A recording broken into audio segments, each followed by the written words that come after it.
Lâmpada para os meus pés é a sua palavra, ó Senhor, e luz para os meus caminhos. Projeto Semear, com Evangelista Erickson.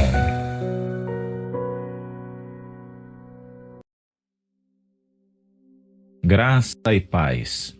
Na quarta parte do comentário bíblico abordaremos 4 assuntos, que são os seguintes: o corpo físico, a consciência da alma, o mal e o quanto ele é nocivo e o poder que exerce Satanás neste mundo.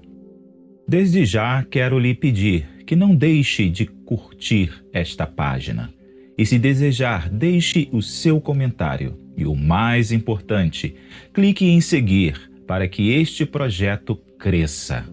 Como também compartilhe e envie nas redes sociais para que outras vidas sejam abençoadas por Cristo por meio de ti. Comecemos então. Como disse no final do terceiro bloco, o mal é nocivo e impregna o corpo o qual habita, seja espiritual ou carnal. Ele é o fator determinante na condenação de tanto dos seres angelicais como do homem. Portanto, o corpo físico será a nossa primeira abordagem. A existência humana é composta por 3 elementos: corpo, alma e espírito.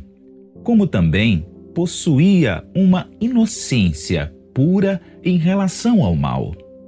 E como parte de sua criação, a divindade não encontrou imperfeição no homem. A própria palavra de Deus nos diz: "E viu Deus tudo quanto tinha feito, e eis que era muito bom, e foi a tarde e a manhã, o dia 6º. Gênesis capítulo 1, versículo 31. Se o corpo veio do pó da terra, como diz Gênesis 2:7, a alma e o espírito do homem têm origem divina, quando diz: "E soprou em suas narinas o fôlego da vida, e o homem foi feito alma vivente." Gênesis capítulo 2, versículo 7. Assim como os animais, o homem também possui o fôlego da vida, mas com um diferencial: a alma. E esta alma foi inserida pelo Criador Jesus em suas narinas. Ao ouvinte que não entendeu a referência de Jesus como Criador, recomendo ouvir os 3 comentários anteriores para melhor compreensão. Apesar da palavra alma não estar inserida no texto em Gênesis capítulo 1, versículo 26, quando diz: "Façamos o homem à nossa imagem, conforme a nossa semelhança", torna o homem criado como foi, à imagem de Deus. Sem dúvida, compartilha de sua espiritualidade. E isto deve envolver a alma imortal. A finalidade do espírito no corpo é de dar vida. Mas o que é a alma? Ela é a identidade do indivíduo, e nela se resume tudo o que ela é. Mas o corpo, sem a alma, como os animais, se torna. A alma é a consciência deste corpo, manifestando-se através de suas escolhas. A alma expressa comparações, reflexões, discernimento, o certo e o errado, como o bem e o mal, a alegria e a tristeza, o amor e o ódio, raiva e paixão, felicidade e gozo são manifestações da consciência da alma. Todos nós, quando morremos, nos diz Eclesiastes capítulo 12, versículo 7. "E o pó volte à terra como era, e o espírito volte a Deus que o deu." Apesar dos intérpretes não estarem de acordo sobre a expressão "o Espírito volte a Deus que o deu", neste versículo, acreditando que ele foi inserido posteriormente, contudo, temos outras passagens que falam a respeito. No livro de Hebreus, capítulo 12, versículo 9, que nos diz: "Além disto, tivemos nossos pais segundo a carne, para nos corrigirem, e os olhávamos com respeito. Não nos sujeitaremos muito mais ao Pai dos Espíritos e viveremos?"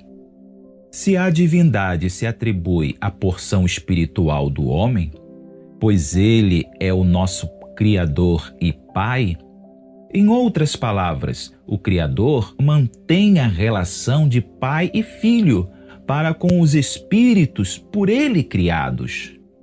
E em Apocalipse, capítulo 20, do versículo 11 a 13, nos diz: "E vi um grande trono branco, e o que estava sentado sobre ele, de cuja presença fugiu a terra e o céu, e não se achou lugar para eles. E vi os mortos, grandes e pequenos, que estavam diante de Deus. E abriram-se os livros, e abriu-se outro livro, que é o da vida. E os mortos foram julgados pelas coisas que estavam escritas nos livros, segundo as suas obras. E deu o mar os mortos que nele havia, e a morte e o inferno deram os mortos que nele havia, e foram julgados cada um segundo as suas obras." Portanto, embora que Eclesiastes 12:7 seja duvidoso para alguns intérpretes, temos aqui algumas passagens que nos asseguram que a alma e o espírito tornam para o desígnio do Criador. Veremos agora o destino das almas. Em 1 Pedro, capítulo 3, versículo 18 e 19, nos diz: "Porque também Cristo padeceu uma vez pelos pecados, o justo pelos injustos, para levar-nos a Deus, mortificado, na verdade, na carne, mas vivificado pelo Espírito, no qual também foi e pregou aos espíritos em prisão." A morte de Cristo foi uma morte verdadeira, e apesar de que o seu corpo foi posto no sepulcro, a sua alma partiu para o mundo dos mortos, que é o Sheol dos hebreus e o Hades dos gregos. Em Apocalipse capítulo 6, versículo 9, temos outra passagem: "E havendo aberto o quinto selo, vi debaixo do altar as almas dos que foram mortos por amor da palavra de Deus e por amor do testemunho que deram." O simbolismo do altar mencionado neste texto trata-se do lugar onde nós podemos se aproximar de Deus, mediante sacrifício e oração. Lugar onde Deus vem ao encontro das nossas necessidades humanas, conforme as exigências por ele estabelecidas. O altar fala de comunicação entre Deus e os homens. Esse é o lugar onde um homem pode encontrar-se com o poder divino. O altar é igualmente o lugar onde os homens podem trazer seus dons a Deus, onde podem prestar serviços e lealdade. Como acabamos de ver nestas duas passagens, existem dois lugares, um para os rebeldes e outro para os salvos. Mas fica claro que a alma tem um destino diferente do espírito, que é o fôlego de vida, o qual volta para Deus. Outro ponto importante a ser dito é com referência à consciência da alma. Em Lucas capítulo 16, do versículo 19 ao 31, temos uma narrativa a qual aborda tal assunto. Ora, havia um homem rico e vestia-se de púrpura e de linho finíssimo, e vivia todos os dias regalada e esplendidamente. Havia também um certo mendigo, chamado Lázaro, que jazia cheio de chagas à porta daquele, e desejava alimentar-se com as migalhas que caíam da mesa do rico. e os próprios cães vinham lamber-lhe as chagas. E aconteceu que o mendigo morreu e foi levado pelos anjos para o seio de Abraão. E morreu também o rico e foi sepultado. E no inferno ergueu os olhos, estando em tormentos, e viu ao longe Abraão e Lázaro no seu seio.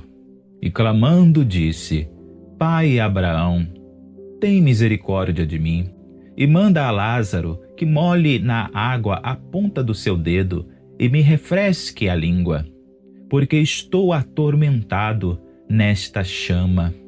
Disse, porém, Abraão: Filho, lembra-te de que recebeste os teus dons em tua vida, e Lázaro somente males.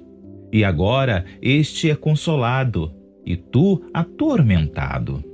E além disso, está posto um grande abismo entre nós e vós, de sorte que os que quisessem passar daqui para vós não poderiam, nem tampouco os de lá passa para cá.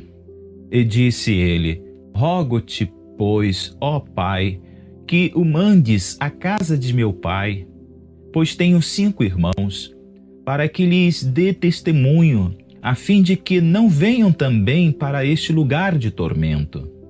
Disse-lhe a Abraão: Tem Moisés, os profetas, ouça-nos. E disse ele: Não, pai Abraão, mas se algum dentre os mortos fosse ter com eles, arrepender-se-iam. Porém, Abraão lhe disse: Se não ouves a Moisés e aos profetas, tampouco acreditarão, ainda que algum dos mortos ressuscite. Nesta narrativa, temos 5 versículos que demonstram o estado de consciência daqueles que se encontram em tormento no Hades ou Sheol, que significa inferno. Mas o termo Abraão, aqui usado, tem como finalidade de expressar o futuro estado de bem-aventurança, descanso para os justos. É bom ressaltar que existe um grande abismo entre os dois lados. Jesus e os seus discípulos também usaram a palavra Guiena para indicar lugar de punição, a qual é a segunda morte, ou seja, a destruição eterna, o aniquilamento, que está registrado em Apocalipse capítulo 20, versículo 14, e em Mateus capítulo 5, versículo 22, como Mateus capítulo 10, versículo 28. Como vemos, o rico em seu estado de tormento vê a tudo que está à sua volta. Fala, argumentando com Abraão, possíveis meios de livrar aqueles que se encontram ainda em vida. E sente o tormento em chama que se encontra, assim demonstrando a nós a consciência ativa daqueles que morrem para este mundo. Outro exemplo de consciência dos perdidos está lá em 1 Pedro, capítulo 3, versículo 18 e 19, o qual já lemos, onde Jesus foi pregar aos que estavam em prisões. Logo, é necessário ter uma consciência ativa para ouvir e entender uma pregação. Quanto à consciência dos justos, pouco se fala a respeito, mas não vejo o porquê de não terem uma consciência ativa. Mas estão dormindo, descansando no Senhor, até o dia em que serão despertados para saírem do estado de bem-aventurança para entrarem no céu de glória, ao contrário dos perdidos, que jamais dormem. Agora que já entendemos o que acontece com o corpo, o espírito e a alma, quando morrem para este mundo, podemos falar sobre o mal e o quanto ele é nocivo. Dentro deste universo imensurável da criação divina, o mal nele está inserido. Se partirmos do princípio de que todas as coisas foram criadas pela divindade eterna, então o mal seria parte também de sua criação. Logo, o mal tem um papel a desempenhar como tudo o que foi criado pela divindade. E como já notamos, o mal é o oposto da divindade eterna, a luz inacessível. Se Deus é a vida eterna, o mal é a morte eterna. E ao entrar no corpo, seja espiritual ou físico, lhe traz condenação eterna, algo que tanto seres angelicais como o homem provaram. Se para os seres angelicais foi um caminho sem volta, por já existirem no estado espiritual, o homem ainda tem a chance de alcançar libertação do poder do mal mediante a fé em Jesus Cristo neste corpo físico. Pergunto: o mal um dia não existirá mais? Acredito que o mal sempre existirá, mas as práticas do mal, estas não existirão mais, porque todos os que deram lugar a ele serão lançados no Guiena, no lago de fogo eterno. Por que digo que o mal sempre existirá? Se você acompanhou os comentários desde o primeiro, se lembrará que, quando tudo era perfeito, santo e puro, o mal já existia. Outra coisa, para que o mal não exista, é necessário que ele seja apagado por completo, inclusive da consciência. Pergunto: os seres angelicais que foram aprovados não conhecem o bem e o mal? A luz inacessível, o outro eu da divindade e o Espírito Santo não sabem também sobre o bem e o mal? De modo que, para que o mal não exista, seria necessário apagar por completo até do conhecimento da divindade eterna. Mas como apagar de alguém que é onisciente? Acho impossível que isto aconteça. Sem dúvida nenhuma, um dia o poder do mal será aniquilado. E isto se dará quando aqueles que não estiverem escritos no livro da vida forem lançados no lago de fogo e enxofre. Mas o conhecimento do bem e do mal sempre existirá. Quanto aos remidos que subirem ao céu de glória, as Escrituras nos diz que para eles serão novas todas as coisas, e o seu passado dele não se lembrará mais. O apóstolo Paulo nos diz em 1 Coríntios capítulo 15, versículo 49: E assim como trouxemos a imagem do terreno, assim traremos também a imagem do celestial. E em Filipenses capítulo 3, versículo 20 e 21 também nos fala: Mas a nossa cidade está nos céus, de onde também esperamos o Salvador, o Senhor Jesus Cristo, que transformará o nosso corpo abatido para ser conforme o seu corpo glorioso, segundo o seu eficaz poder de sujeitar também a si todas as coisas. Como vemos, receberemos um novo corpo igual aos seres angelicais. Seremos despidos deste corpo carnal. Mas a alma, que é imortal, ela é a nossa identidade. Será que ela será transformada a ponto de apagar o conhecimento do bem e do mal? O apóstolo Paulo nos diz em 2 Coríntios, capítulo 5, versículo 10: Porque todos devemos comparecer ante o tribunal de Cristo, para que cada um receba o que tiver feito por meio do corpo, ou bem ou mal. Em Romanos 14, versículo 10, nos diz: Mas tu, por que julgas teu irmão? Ou tu, igualmente, por que desprezas teu irmão? Pois todos compareceremos diante do tribunal de Deus. Apocalipse 22, versículo 12, também nos fala: Eis que venho sem demora, e trago comigo o galardão que tenho para premiar a cada um segundo as suas obras. Como acabamos de ver, a igreja será julgada para receber o seu galardão. E ele há de revelar os segredos do coração de todos, aquilo que está oculto. Diante disto, só pode haver julgamento se o réu tenha conhecimento dos fatos. E isto inclui o que ele tiver feito por meio de suas obras, boas ou má. Por exemplo, Você não receberá este galardão por quê? Por causa disto e aquilo.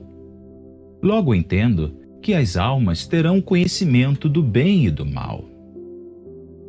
Entretanto, já revestidos com um corpo glorificado, porque foram aprovados para entrarem no reino da divindade eterna, assim como os anjos que também foram aprovados. Outra passagem que nos assegura o conhecimento do bem e do mal, já num corpo glorificado, está em 1 Coríntios, capítulo 6, versículo 2 e 3, que assim nos diz: Não sabeis vós que os santos hão de julgar o mundo? Ora, se o mundo deve ser julgado por vós, sois porventura indignos de julgar as coisas mínimas? Não sabeis vós que havemos de julgar os anjos? Quanto mais as coisas pertencentes a esta vida. Como vemos, nós iremos ter participação no julgamento dos anjos caídos e dos perdidos deste mundo.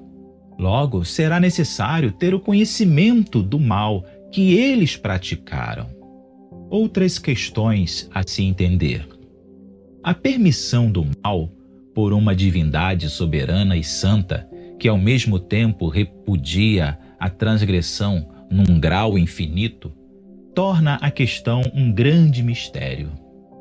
Sendo o mal tão nocivo e fator determinante na condenação eterna, tanto para seres angelicais e os homens, como se dá a anulação de seu efeito condenatório? Para os seres angelicais nada muda, pois tais já estão condenados. Assunto este já abordado anteriormente, no comentário de número 3. Mas quanto aos homens? Relembrando o que mencionei anteriormente, a condição de procriar da raça humana tornou indispensável um redentor. Se Adão e Eva não tivessem a capacidade de gerar vidas, eles viveriam o seu tempo de vida sofrendo as consequências que o mal causa em quem ele habita e depois morreriam. Mas ao gerar vidas, estas vidas estariam privadas da oportunidade de conhecer o Criador, assim como conheceram Adão e Eva. Em João capítulo 3, versículo 14 e 15, nos diz Jesus: É necessário que o Filho do Homem seja levantado, para que todo o que nele crê não pereça, mas tenha vida eterna. Deus amou o homem e a mulher antes da fundação do mundo, e as vidas que seriam geradas através de Adão e Eva. E por amor a estas vidas, às quais nos inserimos hoje, nos enviou um Salvador. Se a dúvida foi o motivo para a queda, a fé se tornou o caminho para a salvação. Em Hebreus capítulo 11 nos diz: Ora, a fé é o firme fundamento das coisas que se esperam e a prova das coisas que se não veem. E sem fé é impossível agradar-lhe, porque é necessário que aquele que se aproxima de Deus creia que ele existe e que é galardoador dos que o buscam. Através da encarnação, o outro eu de Deus, aquele de quem provém toda a existência, tomou a forma humana, com o objetivo de resgatar as almas, porque o corpo já está condenado pelo poder do mal. O corpo não tem como ser salvo, pois este está impregnado pelo mal, e o seu fim é a sepultura. Mas a alma, através de Cristo, tem os seus pecados perdoados, e ela pode ser santificada e purificada através da fé. A encarnação do outro eu de Deus tem como objetivo resgatar o que lhe pertence, as almas, pois Ele é o Pai, o Criador de cada alma que vem a este mundo. Entretanto, receber a salvação é um ato voluntário e individual. Deus não obriga a ninguém a servi-lo, mesmo sendo uma alma criada por Ele. Você que ouviu os 3 comentários bíblicos anteriores deve ter notado que tanto seres angelicais e o homem foram criados, desde o princípio, com livre arbítrio. Outra questão muito importante: a morte de Cristo, o Cordeiro de Deus.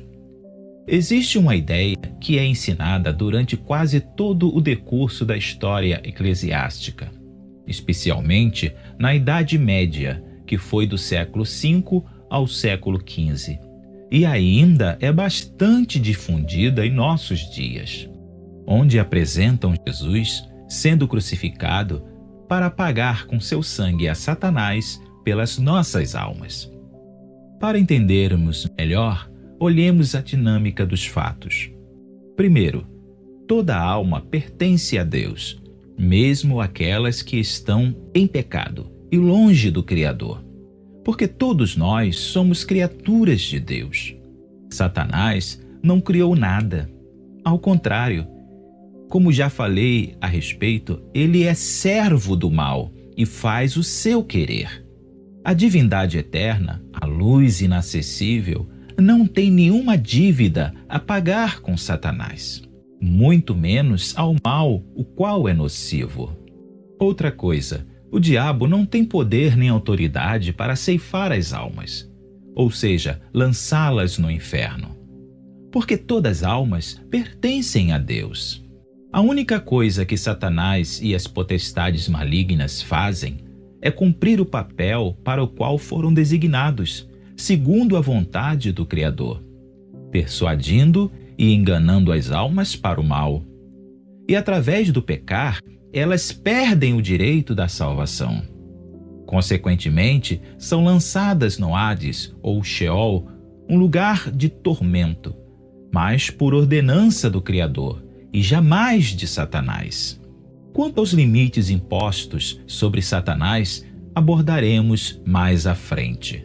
Logo, o sacrifício de Cristo no madeiro foi a Deus em favor das almas perdidas, para a santificá-las em Deus. Se existe uma dívida, ela é entre a raça humana e Deus. Então, como entender o sentido de comprado por sangue? A raça humana caída se encontra subjugada aos desejos da carne, contaminada pelo mal e influenciada pelo mal. E o único meio de quebrar esta maldição em sua vida é pela fé em Cristo na sua morte na cruz.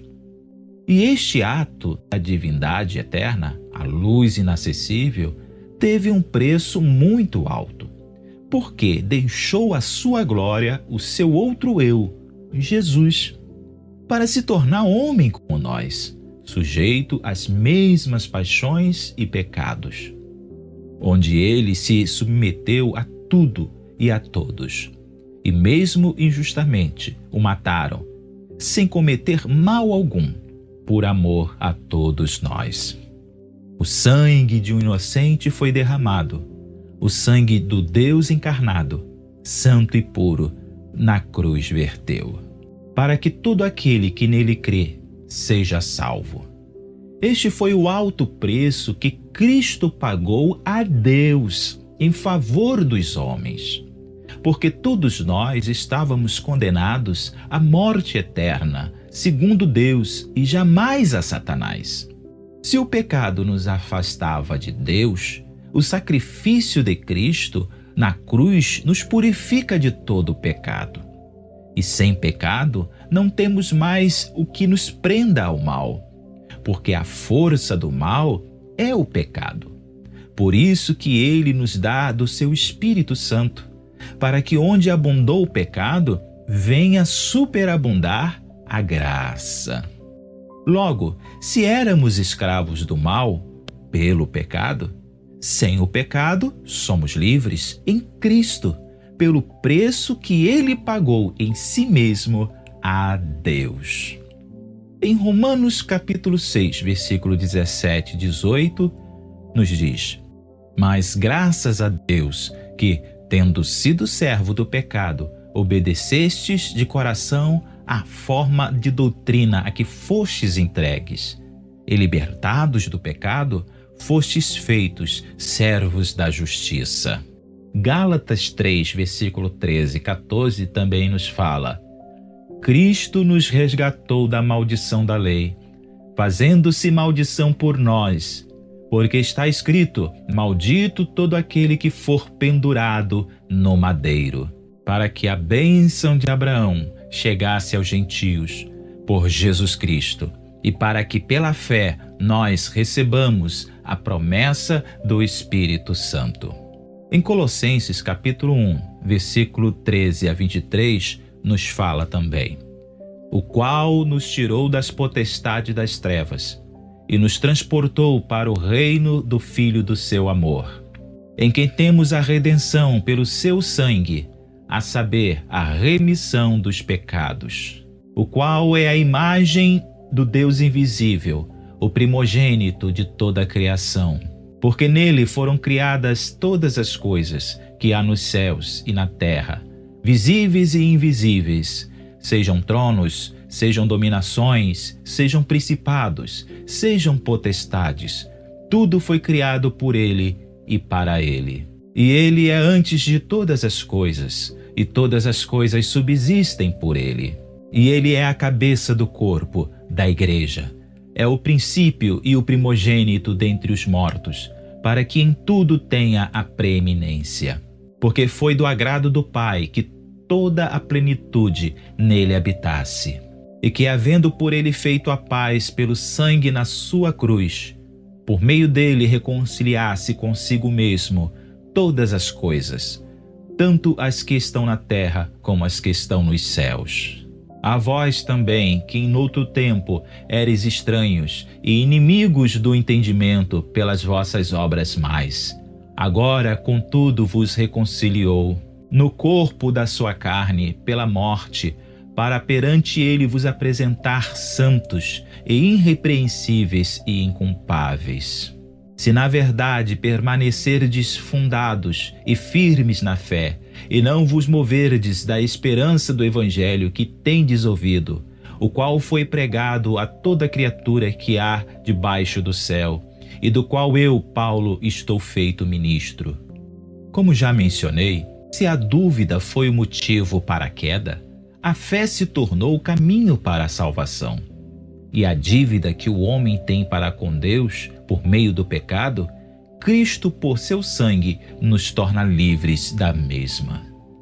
Agora abordaremos o poder que exerce Satanás neste mundo. No Evangelho de João, capítulo 12, versículo 28-32, assim nos diz: Pai, glorifica o teu nome.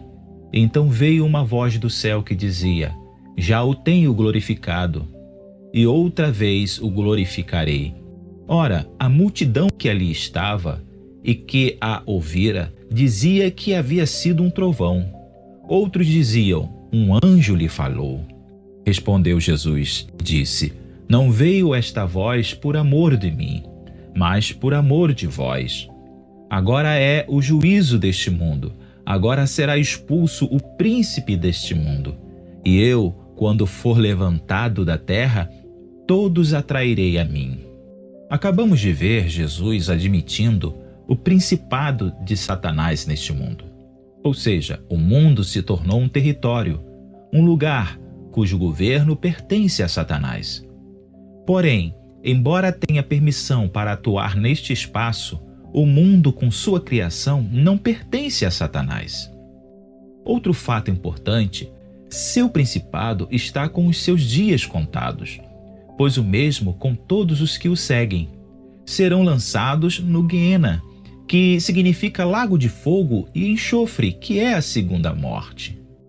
Em Lucas capítulo 12, versículo 4 e 5, também nos diz: E digo-vos, amigos meus, não temais os que matam o corpo, e depois não tem mais o que fazer. Mas eu vos mostrarei a quem deveis temer. Temei aquele que, depois de matar, tem poder de lançar no inferno. Sim, vos digo, a esse temei. Embora que no presente momento exista um domínio de trevas por Satanás, não é ele que dá a palavra final, pois tudo está debaixo da permissão do Criador. Em Lucas capítulo 22, versículo 31 e 32, nos diz: Disse também o Senhor: Simão, Simão, Eis que Satanás vos pediu para vos cirandar como trigo. Mas eu roguei por ti, para que a tua fé não desfaleça, e tu, quando te converteres, confirma a teus irmãos. Vemos aqui um exemplo em que Satanás pede permissão para cirandar, ou seja, investir contra Pedro, mas não lhe foi permitido. Em 1 Coríntios capítulo 5, versículo 3 ao 6, temos outro exemplo. Eu, na verdade, ainda que ausente no corpo, mas presente no espírito, já determinei, como se estivesse presente, que o que tal ato praticou, em nome de nosso Senhor Jesus Cristo, juntos vós e o meu espírito, pelo poder de nosso Senhor Jesus Cristo, seja este tal entregue a Satanás para a destruição da carne, para que o espírito seja salvo no dia do Senhor Jesus. Não é boa a vossa jactância. Não sabeis que um pouco de fermento faz levedar toda a massa? Nesta passagem, o apóstolo Paulo, juntamente com a igreja, mediante o Espírito Santo, entregam o corpo de uma pessoa a Satanás. Então, como vemos, é necessário uma permissão divina para que uma alma seja afligida por Satanás, e podendo assim até levá-la à morte física. Satanás sustenta um título nada invejável de ser o chefe de todos os pecadores. Ele é o primeiro pecador e ele causou o dano maior. Ele tem praticado o pecado por mais tempo do que qualquer outro ser. Os registros das acusações contra Satanás são muitos. Vasto é o modo operante de Satanás neste mundo. Mas, embora com tamanha força que possui, o poder de Satanás e de seus anjos caídos é limitado. Eles são apenas criaturas finitas, que não podem fazer algo fora da vontade permissiva de Deus. Satanás e seus anjos possuem grande conhecimento, mas eles não são oniscientes. Eles possuem um vasto poder quando são permitidos empregá-lo, mas não são onipotentes. Eles cobrem o mundo porque lhes foi delegada essa responsabilidade, mas não podem coagir a vontade de outra criatura. Eles têm poder sobre a natureza quando se lhe é permitido fazer uso dela, mas não podem criar algo, nem podem empregar a criação de Deus, senão para cumprir os decretos da divindade. Em Lucas capítulo 22, versículo 31 e 32, e 1 Coríntios capítulo 5, versículo 5, e 1 Timóteo capítulo 1, versículo 20, nos mostra que Deus usa Satanás como um instrumento para corrigir os santos que erram também. Outro ponto muito importante é a expressão mundo. No Novo Testamento, a expressão mundo tem dois sentidos.